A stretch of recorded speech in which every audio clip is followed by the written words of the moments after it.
यो भिडियोमा पोल्यान्डको अस्विच concentration camp बारे तपाईहरुलाई केही कुरा भन्न गइरहेको छु। यो हिटलरले यहुदीहरूको नरसंहार गर्नका लागि बनाएको ठूलो यातना गृह हो।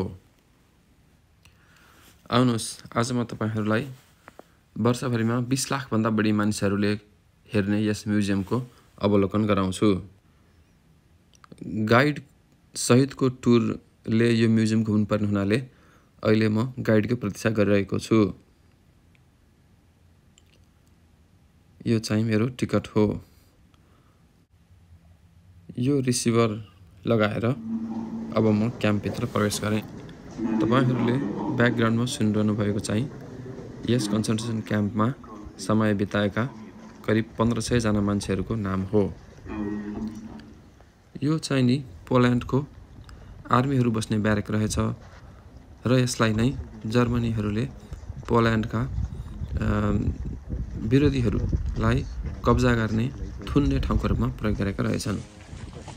पहिला त यहाँ पुलिसहरू मात्रै थुनिन्थ्यो रे, त्यसपछि चाहिँ नि युरोपका अन्य भागका यहुदीहरू पनि धमाधम ल्याएर थुन्न थालेछन्। यो ठाउँलाई अहिले तपाईहरुले देख्नु भए अनुसार पुरानै अवस्थामा राखिएको छ।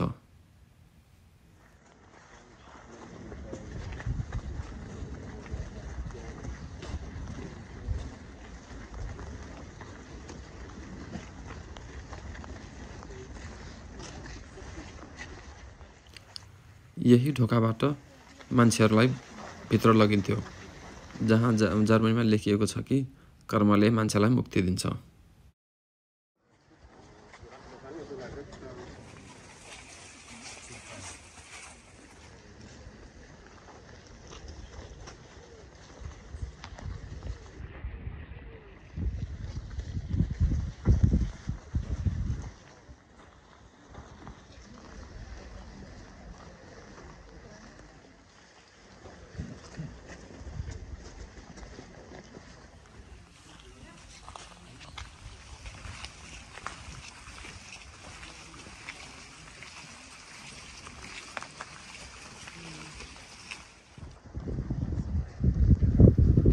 यी ब्यारेकहरूलाई अहिले त्यति बेलाका थुप्रै घटनाहरू अवशेषहरू म्युजियमको रूपमा राख्न प्रयोग गरिएको रहेछ।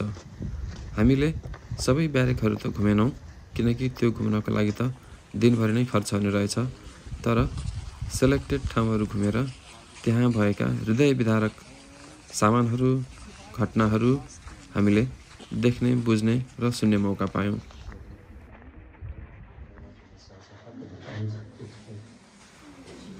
यहाँ देख्नुभए जस्तै युरोपभरिबाटै यहुदी, पोल र जर्मनीहरूलाई मन नपर्ने जातिका सबै मान्छेहरू यहाँ थुपारिएको थियो।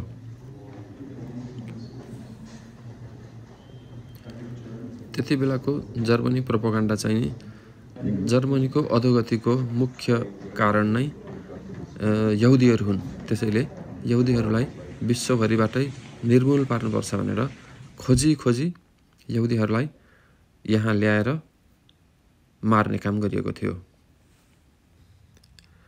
ट्रेनबाट ओसारेर यसरी पहिला मानिसलाई छुट्याइँदो रहेछ, अनि यहाँ देखिए जस्तै उसको बुढी औँलाले दायाँ जाऊ बायाँ जाऊ भनेको हिसाबले बायाँ जाने मान्छेहरू मर्ने, दायाँ जाने मान्छेहरू काम गर्ने भरि छुट्याइँदो रहेछ।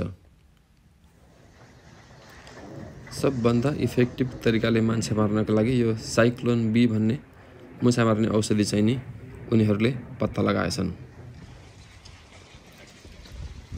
अब छिरिने ब्यारेकमा भने त्यति बेलाका मानिसहरूका सरसामानहरू राखिरहेको रहेछ। हेर्दै आङसिरिङ हुने थुप्रै चस्माहरू, थुप्रै जुत्ताहरू, थुप्रै भाँडाकुटाहरू, उनीहरूले लगाउने लुगा, बच्चाका लुगा, जुत्ता देखेर त मनै सिरिङ हुने रहेछ।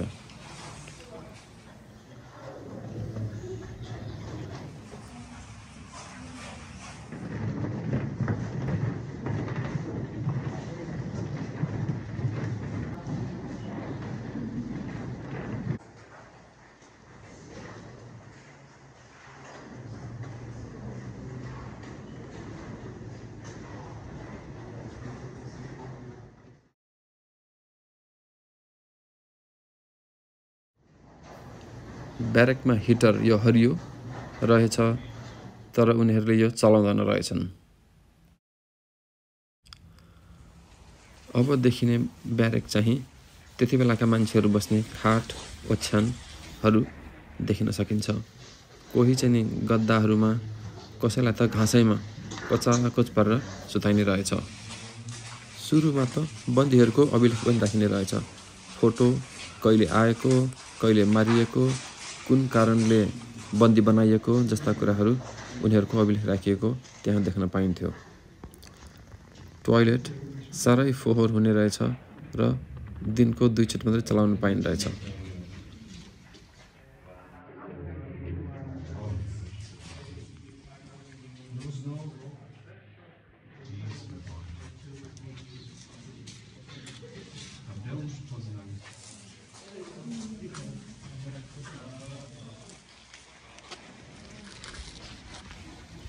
ब्यारेक नम्बर 10 र 11 चाहिँ नि साह्रै हृदय विदारक। त्यो चाहिँ नि जेल र यातना गृह रहेछन्। यी दुई बिचको आँगनमा करिब 1300 जनालाई त यो 2 वर्षको बिचमा गोली हानेर सिधै सबैको अगाडि मारिएको रहेछ। कतिसम्म अमानवीय रहेछ भने झ्याल नभएको 1 मिटर बाई 1 मिटरको सानो कोठामा 10-12 जना मान्छेलाई बेसकरी खाँदेर मर्नको लागि त्यतिकै छोडिदो रहेछ।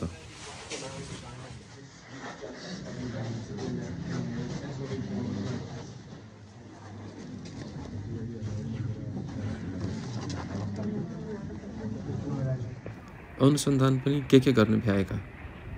एक दिनमा 700 जना यहुदी महिलाको परिवार नियोजन गर्ने विधि पनि रहेछ।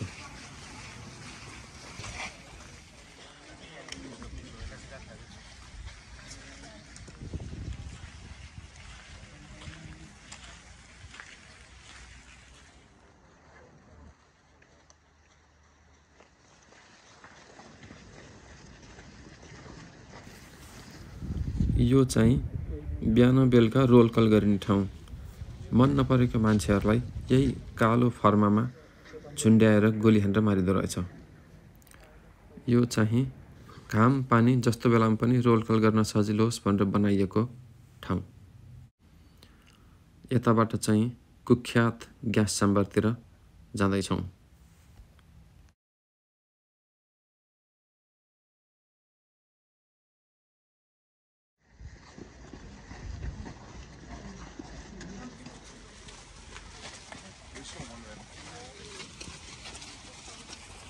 ग्यास च्याम्बरको प्रवेशद्वार नजिकै राखिएको यो थाम्कोमा चाहिँ नि ग्यास च्याम्बरमा मान्छे मार्न लगाउने लिडरलाई युद्धपछि यहीँ झुन्ड्याएर मारिएको रहेछ। अब देखिने ठाउँ चाहिँ नि शब्दले बयान गर्न सकिँदैन। यहाँबाट मान्छेहरूलाई छिराएर यही ग्यास च्याम्बरभित्र लगेर पानीबाट बिख खनाएर ग्यास छारेर यो पलबाट ग्यास छारेर छिनको छिनमै हजारौँ मान्छेलाई मारेर सँगै रहेको भट्टीमा लगेर जलाएर खरानी पारिने।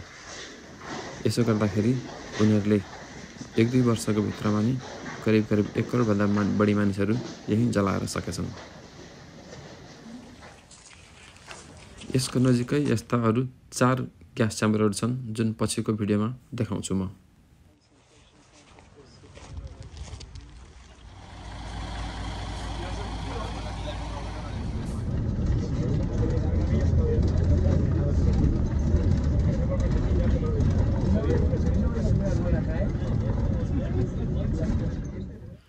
यही हो त्यो आँगै सिरिङ्ग पार्ने द्वार जहाँ करोडौँ मान्छेहरू भित्र त पसे तर बाहिर निस्कन पाएनन्। पहिलो र दोस्रो क्याम्प गरेर करिब 40 वर्ग किलोमिटर उनीहरूले अधीन गरेका रहेछन्। यहाँ मान्छे ल्याउँदै टहरामा राख्दै थुपार्दै मार्दै कति योजनाबद्ध तरिकाले प्लानिङ गरेका रहेछन्। यो चाहिँ रियल ट्रेनको डब्बा जहाँबाट मान्छे ओसारिन्थ्यो। 20% मान्छे त यो डब्बामै यहाँ आउँदा मर्ने रहेछन् निसासिएर कोचिएर। थिचिएर। काम गर्न सक्ने बलिया बाङ्गा चाहिँ यो यहाँबाट क्याम्पभित्र प्रवेश गर्दा रहेछन्।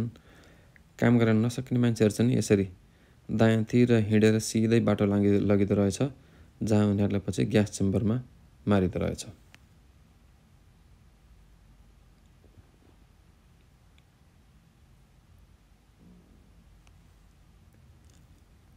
त्यति बेलाको एक्चुअल तस्बिर जहाँ मान्छेलाई यसरी छानिन्थ्यो, दायाँतिर मडाइन्थ्यो मार्ने मान्छेहरू र काम गर्ने मान्छेहरू सिधै जान्थे। यो चाहिँ नि डिब्बा खाली भइसकेपछिको अवस्था।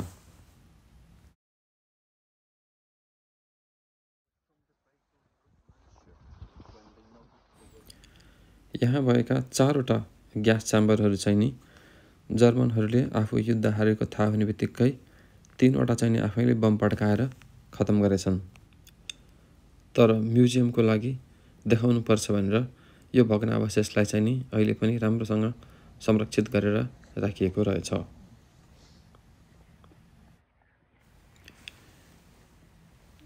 यो क्याम्पमा चाहिँ नि पहिलो क्याम्पभन्दा निकै नै धेरै मानिसहरू भएकाले साह्रै नै नराम्रो गतिले बन्दीहरूलाई राख्ने गरेको अब तपाईहरुले देख्न पाउनुहुन्छ।